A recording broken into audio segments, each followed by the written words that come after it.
गांव में चाउमीन का चलन अभी अच्छे से नहीं आया था, लेकिन सुरेश शहर से चाउमीन बनाना सीखकर गांव में ठेला लगाता है। अरे ये केचुआ है क्या भैया? कैसे खाया जाता है? अरे नहीं, ये चाउमीन है। चाउमीन शहर में खाया जाता है। इतना की देर है सुरेश? 10 रुपए की प्लेट भरकर। तभी वहाँ शहर से पता एक लड़का आता है। जरा एक प्लेट चाउमीन तो देना। सुरेश उसे चाउमीन देता है। उसे चाउमीन खाता देख गांव वाले भी उससे चाउमीन ले लेते हैं और खाने लगते हैं। अरे वाह सूरज भैया, कमाल की बनाए हो। 2 प्लेट मेरे बच्चों के लिए भी पैक कर दो। बस फिर क्या था, सुरेश का ठेला लगता है और चाउमीन खरीदने वालों की लाइन लग जाती है। तभी वहाँ से गांव का साहूकार होकर गुजरता है। और ये क्या भीड़ लगी है? लगता है झगड़ा हो गया है गांव में। मैं भी तो मजे ले लूं। अरे कहाँ है? इतनी भीड़ लगी है यहाँ। लड़ाई हो गई है क्या? अरे साहूकार साहब, ना कोई लड़ाई ना हुई है। ये तो सूरज की दुकान है चाउमीन। हम लोग चाउमीन खाने आए हैं, आप भी खाइए ना। साहूकार चाउमीन खाता है और सुरेश की तरफ देखता है, जो सारे दिन के पैसे गिन रहा होता है। सुरेश, क्या लागत है इस काम की? अरे साहूकार जी, आप अब आए हैं तो ये पूरे 10,000 रुपए ले जाइए, जो पिछले साल शहर जाने से पहले आपसे लिए थे ना। लागत तो क्या करें, जो आपने दिया था उसी में सीखा भी है और दुकान भी खोली है। अरे पैसे इतने जल्दी क्या जरूरत थी? कैसे जरूरत नहीं थी साहूकार जी, इतना मोटा ब्याज कहाँ से भर दें? साहूकार को अब सुरेश की दुकान को हड़पने की लालच आ जाती है। मामा करते ये सारे दिन में 500 रुपए कमा ही लेता है। मेरे गांव में ये ऐसे ही कमाता रहा तो कहीं ब्याज का काम ना शुरू कर दे। अरे भैया, कोई ना कोई जुगाड़ तो करना पड़ेगा। अब साहूकार घर आ जाता है और अपनी बीवी को सारी बात बताता है। हाँ जी, ये तो मैंने भी सुना है कि सुरेश के हाथ की चाउमीन नहीं खाई तो कुछ नहीं खाया। हाँ, सही कहता है। मैं भी खा कर ही आ रहा हूँ। अरे मेरा हाल कितना अच्छा हो ना। वो पैसा हम लोगों को मिल जाए। हाँ, वो तो है, लेकिन कैसे? हम लोगों को तो चाउमीन बनाना आता ही नहीं है। साहूकार और उसकी बीवी अब रोज चुपके से सुरेश के घर जाते थे और खिड़की से उसे चाउमीन बनाते देखते। अब क्या था, दोनों को चाउमीन बनाना आ जाता है। फिर एक रोज और सुरेंद्र, तुझे साहूकारनी ने बुलाया था। बोल रही थी कि बेटे के जन्मदिन में 10 किलो चाउमीन का ऑर्डर देना है। बना दोगे ना? अरे हाँ साहूकार जी, मैं जरूर बना दूंगा। कब देना है घर में 10 किलो चाउमीन? अरे वो तो तू घर आकर बता कर लेना। मैं नहीं बता पाऊंगा। ठीक है, शाम को काम निपटा कर आ जाता हूँ। सुरेश साहूकार के घर जाता है, लेकिन वहाँ मियाँ बीवी मिलकर उसे बंधक बना लेते हैं।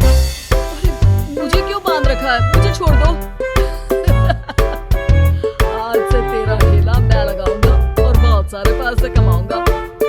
साहूकार एक आदमी को सुरेश की निगरानी में लगा देता है और वहाँ से चला जाता है। अरे साहूकार जी, आप कब से चाउमीन बेचने लगे और अपना ये सूरज कहाँ गया? और वो तो शहर गया है। उसका कोई काम नहीं कराया था। बोल रहा था कि जब तक वो ना आए तब तक मैं ही उसके ठेले का काम कर दूं। पैसे भी तो बहुत उधार ले रखे थे उसने। लगता है कर्जा भरने के डर से भाग गया। अरे पर वो तो बोल रहा था कि उसने सारा कर्जा उतार लिया है। और वो क्यों भागेगा? इतना तो कमा रहा था। अरे मुझे क्या पता। अरे चाउमीन खाना है तो बोलो, नहीं तो भागो यहाँ से। अरे हाँ, दे दो। अब तो चाउमीन खाना पूरे गांव के लोगों के लिए आदत ही बन गया है। ना खाओ तो नींद ना आए। हाँ, बोलो और निकालो 50 रुपए। 50 रुपए क्यों? सुरेंद्र तो 10 रुपए में देता था। अरे वो पागल था, मैं थोड़ी ना हूँ।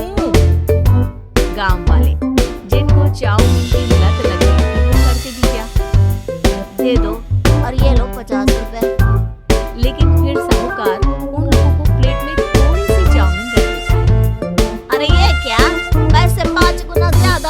चाउमीन है बस इतनी सी। अरे साहूकार साहब, भगवान से तो डरो।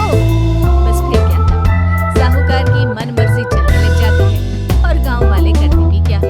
एक रोज मुझे तो लगता है कि सुरेश को साहूकार ने मार डाला होगा, क्योंकि उसका काम इतना अच्छा चल रहा था। फिर वो क्यों जाता, वो भी साहूकार के हवाले दुकान करके।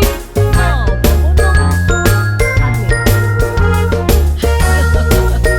भाग्यवान, देखो तो जरा, इस सुरेश भी ना कितना बड़ा था। जिस काम से वो ज्यादा पैसे बना सकता था, उससे इतने कम पैसे छाप रहा था। 50 रुपए प्लेट में भी गाँव वाले खूब खा रहे हैं चाउमीन। हाँ जी, और जितने में वो लोगों को 10 प्लेट खिलाता था, भर भर कर हम लोग उतने में 30 प्लेट बना रहे हैं। क्यों जी? वहीं सुरेश रोज भगवान से मांगता कि बस एक बार वो किसी तरह वहां से निकलने में कामयाब हो जाए, लेकिन उसकी हर कोशिश नाकामयाब होती। फिर एक दिन अरे भाग्यवान, ऐसा कुछ करो कि चाउमीन बनाने का खर्चा आधा हो जाए, जिससे हम लोगों को और मुनाफा हो। ना जी, मुझे तो कोई तरकीब ना सूझ रही। अरे सुनो, एक काम करते हैं। चाउमीन बनाने में जो सब्जी लगती है वो मंडी में लेने तुम देर रात चली जाना। तब तक वो सारी सड़ी गली सब्जी जो दुकानदार वहीं फेंक जाते हैं, वो उठा कर ले आना फ्री में। अरे वाह जी वाह, आप तो बहुत समझदार हैं जी। बीवी वैसा ही करती है, लेकिन अब लोग चाउमीन खाते तो मुंह बनाकर। फिर एक बार अरे राम राम राम, ये पेट में दर्द काहे हो रहा है? आई, आई, आई, आई, आई। हाय रे हाय, मेरा भी पेट दर्द के मारे फटा जा रहा है। सभी को शक हो जाता है कि उन लोगों को चाउमीन खाने से ही ये बीमारी हो गई है।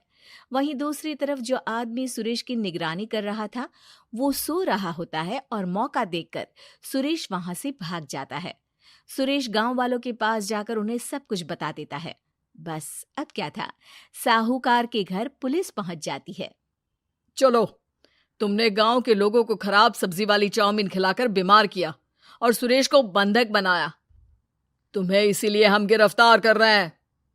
साहूकार को पुलिस ले जाती है और फिर अगले दिन से सुरेश का ठेला गांव के बाजार में लग जाता है, जहां अब पहले से ज्यादा भीड़ होती है।